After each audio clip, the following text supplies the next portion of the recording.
কি জানিস? ঠাকুর হচ্ছে শব্দ, শব্দ মানে সাউন্ড, আবার হচ্ছে শব্দ হচ্ছে ব্রহ্ম। তাই আমার শাস্ত্র বলে যে শব্দ ব্রহ্ম। আর মুসলমান ধর্ম বলতেছে আওয়াজ, খ্রিস্টানরা বলছে word. At the beginning there was word and word was with the God. অর্থাৎ শব্দ থেকে পৃথিবী সৃষ্টি হয়েছে।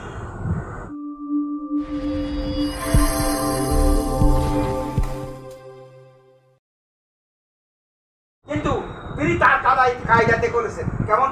তার কাছে একজন লোক এসে বললো যে ঠাকুর আমার ছেলে তো মরে যাবে, এখন তাকে ডাক্তারি ওষুধ দেওয়ার জন্য আমার কাছে পয়সা নেই, আমি কি করতাম? ঠাকুর আমার ছেলেটা মরে যাবে, আমার স্ত্রী আমার ছেলেকে নিয়ে বাড়িতে কান্নাকাটি করছে। ঠাকুর তাকে বলেছে কি তুই আমার জন্য একটা ওই রাজভোগ খাওয়াতে পারবি আমাকে? যে ঠাকুর আমি তোমার কাছে আসলাম আমার ছেলের জন্য, আমি কি করে তোমাকে রাজভোগ খাবো? যা একটা রাজভোগ নিয়ে আয়। অর্থাৎ ঠাকুর কাছে কেউ চাইতে গেলে ঠাকুর উল্টা তার থেকে আরো চায়।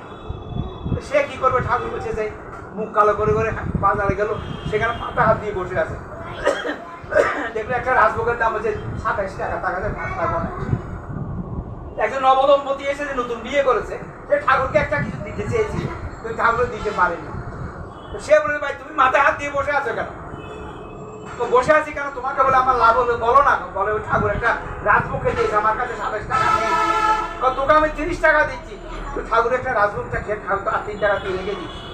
তখন সে হচ্ছে না আনন্দে খুশি ডগমগ হয়ে সে রাজভোগটা নিয়ে ঠাকুরকে দিল। ঠাকুর কিন্তু খুশি হয়ে গেল।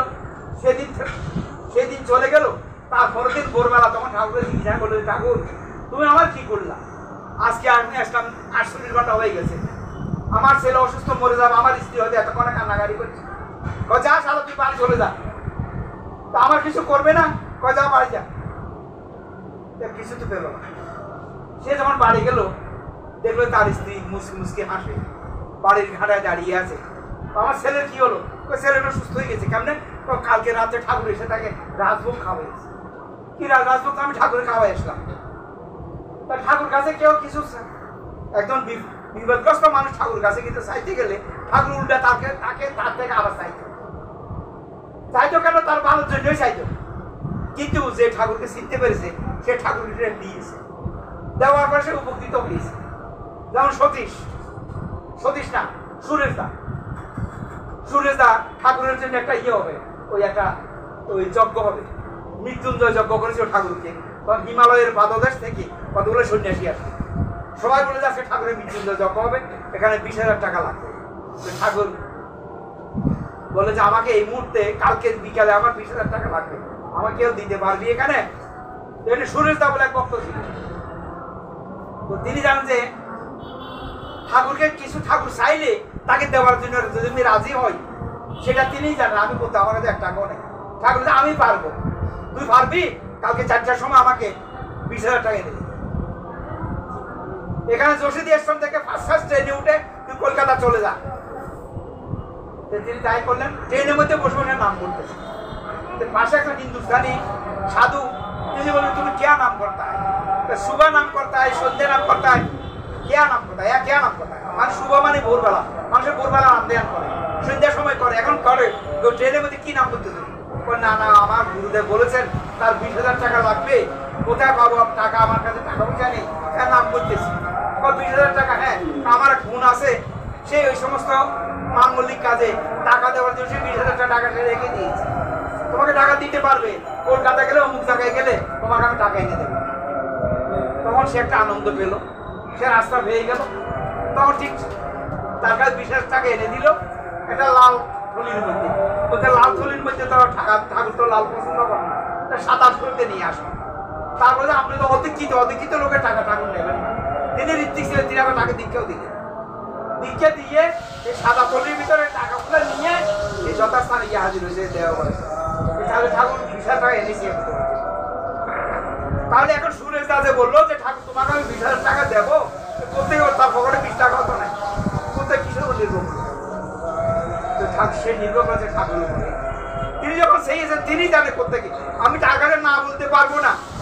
এরকম তার জন্য তিনি ডেডিকেটেড, যে তার জীবনকে তার জন্য যিনি বিলিয়ে দিতে পেরেছেন, তার জীবনকে যে স্যাক্রিফাইস করতে পেরেছেন, তারা তার জীবনের ইচ্ছিত ফল তারা পেয়েছে। এই জন্য বলেন যে ঠাকুরকে বলে পুরুষোত্তম। পুরুষোত্তম কাকে বলে? Purushottam the one who comes from above the region of complexes and conveys the laws of being and becoming, he is called Purushottam. যিনি মানুষের প্রকৃতির ঊর্ধ্বলোক থেকে যিনি আসেন, এসে মানুষকে চলার কায়দা জানিয়ে দেন, তাকেই বলে পুরুষোত্তম। তিনি অ্যাবাভ কমপ্লেক্স, তিনি আমাদের প্রকৃতির ঊর্ধ্ব থেকে এসেছেন, তাই তাকে বলে পুরুষোত্তম। তাই তিনি এসে মানুষকে তাদের জীবনের সমস্ত সমস্যাগুলোর তিনি সমাধান দিয়েছেন, সমাজকে সংস্কার করেছেন। মানুষ যখন বিপদগ্রস্ত হয়ে আসে, তিনি তাকে বিপদ থেকে উদ্ধার করেছেন, যে যেভাবে হোক। একজন সে রাজনীতিবিদ হোক, আর কোটিপতি হোক, আর প্রধানমন্ত্রী হোক, আর রিক্সাওয়ালা হোক, যে যেরকম তাকে তিনি সেভাবেই দায়িত্ব। তিনি ভগবান, ভগবান ছাড়া এই কাজ কেউ করতে পারে না। তাই তিনি আমাদেরকে যজন যাজন আর ইষ্টবৃত্তির কথা বলেছেন। এই যজন যাজন ইষ্টবৃত্তি, আমাদের যজনটা হচ্ছে কি? যজনটা হচ্ছে যে to materialise the principles in character, অর্থাৎ আমাদের চরিত্রের মধ্যে তার প্রিন্সিপাল গুলাকে ম্যাটেরিয়ালাইজ করা, বাস্তবায়িত করা। আমরা কাটা কাটায় প্রার্থনা করছি কিনা, নাম ধ্যান করতেছি কিনা, আমরা স্বস্তিনী গ্রহণ করেছি কিনা, আমরা ইষ্টস্থানে ভ্রমণ করতেছি কিনা, আমরা সান্দ্রায়ণ ব্রত করতেছি কিনা, আমরা অভিসৈন্য করতেছি কিনা, এগুলো হচ্ছে আমাদের জীবনের প্রাত্যহিক কাজ। এটা হচ্ছে যজন, এটা আমার চরিত্রের মধ্যে ম্যাটেরিয়ালাইজ করতে হবে। আর যাজনটা কি? যাজনটা হচ্ছে to make the environment exalted to ইষ্ট through love, service and enlivenment. অর্থাৎ এনভায়রনমেন্ট, পরিবেশের মধ্যে ভগবানকে এক্সল্টেড করা, মানে তাদেরকে মানুষের ঝুঁকিয়ে দেওয়া। কিভাবে? ভালোবাসা, সেবা এবং উদ্দীপনা, ইলিভমেন্টের মাধ্যমে। এটা হচ্ছে যাজন। আর ইষ্টবিধিটা কি? ইষ্টবিধি ঠাকুর বলছে যে এটা হচ্ছে the daily sacred oblation to you love Lord before eating any food. কিছু খাওয়ার আগে তোমার প্রিয় পরমের কাছে ডেইলি, প্রত্যেক দিন, স্যাক্রেড মানে পবিত্র, যে তোমার অবলেশন মানে কি? নৈবেদ্য। এই যে আমরা ঠাকুরের কাছে ফল দিয়েছি, একটা নৈবেদ্য। তো আমরা ইষ্টবিধি করতেছি, এটা একটা নৈবেদ্য, এটা ডেইলি করতে হবে। The daily sacred oblation to your love Lord, তোমার প্রিয় পরমের কাছে এভরি ডেইলি, প্রত্যেকদিন, বিফোর ইটিং এনি ফুড, কিছু খাওয়ার আগে। এই ইষ্টবিধি, যজন যাজন ইষ্টবৃত্তি করলে কাটে মহাবিধি। আমাদের অনেক ভয় কেটে যাবে, অনেক বিপদ থেকে আমরা উদ্ধার পাবো।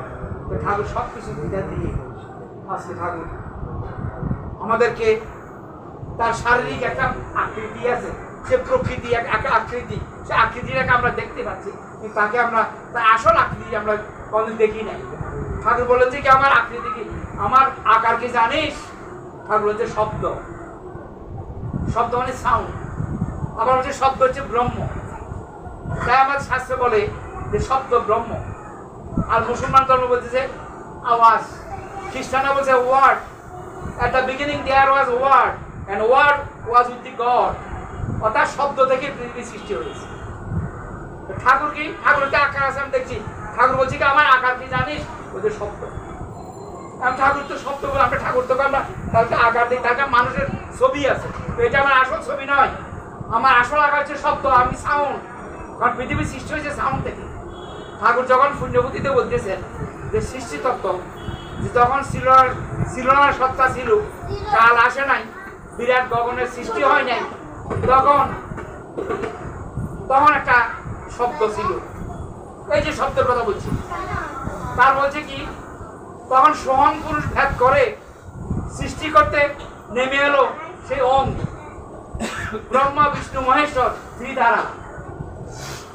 তখন তার থেকে সৃষ্টি হলো জড় জগৎ, তারপর সৃষ্টি হলো জীব জগৎ। ঠাকুর বলছে প্রথম জড় জগতের সৃষ্টি হয়েছে। জড় মানে কি? যে গাছ, বৃক্ষ, লতা পাতা, সমুদ্র, জড়। প্রথম সৃষ্টি হচ্ছে জড় জগৎ, তারপরে জীব জগৎ। ঠাকুর যদি ভগবান না হতো তাহলে সৃষ্টি তত্ত্ব সম্বন্ধে ঠাকুর কি করতো? এখন যারা ওমকার উপাসনা করে তারা বলবে ওমের থেকে পৃথিবী সৃষ্টি, তা ঠিক, কিন্তু ওমকে সৃষ্টি করলো কে? ওমকে সৃষ্টি করছে ঈশ্বর। ঈশ্বর মানে কি? ঈশ্বর মানে শব্দ। তো ঠাকুর বলছেন যে আমার আকার কি জানিস? শব্দ।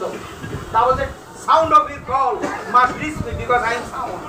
তোমার শব্দের যে তোমার তোমার আহ্বানের শব্দ এটা আমার কাছে পৌঁছতে হবে, কারণ আমি নিজেই শব্দ। ঠাকুরের যে একটা ছবি দেখতেছি, এটা আসল ছবি নয়। ঠাকুর আসল ছবি ওই যে সাউন্ড, যেটা পৃথিবীর সৃষ্টি হওয়ার আগে ছিল, যেটা সৃষ্টি তত্ত্বের মধ্যে আছে, যেটা বলে শব্দ ব্রহ্ম।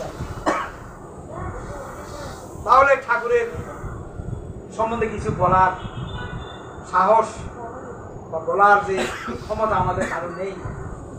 কি বলবো আমরা? কারণ তিনি সমস্ত কিছু হয়ে আছেন, তিনি পরম ব্রহ্ম।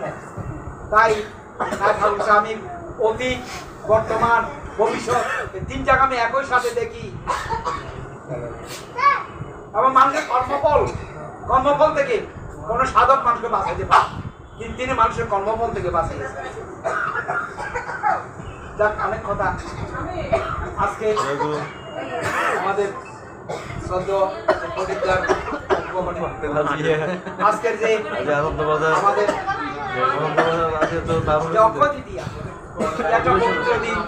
এই পবিত্র দিনে আজকে এই যে সান্ধ্য অধিবেশন দিয়ে তিনি আমাদের সবাইকে ধন্য করেছেন। আজকে সদ্য প্রদীপদার পরিবার, তাদের পারিবারিক জীবন, দাম্পত্য জীবন, তাদের সবকিছু সমৃদ্ধি লাভ করুক, তাদের সবার জন্য আমি প্রার্থনা করি। পরিশেষে আমরা এখানে যারা যারা আছি, আমাদের প্রত্যেকের জীবনের কাছে একটা আমরা সমৃদ্ধি লাভ করতে পারি আজকে, সেই আশা ব্যক্ত করি। সবাইকে রাশিত্ব জয় গুরু জানিয়ে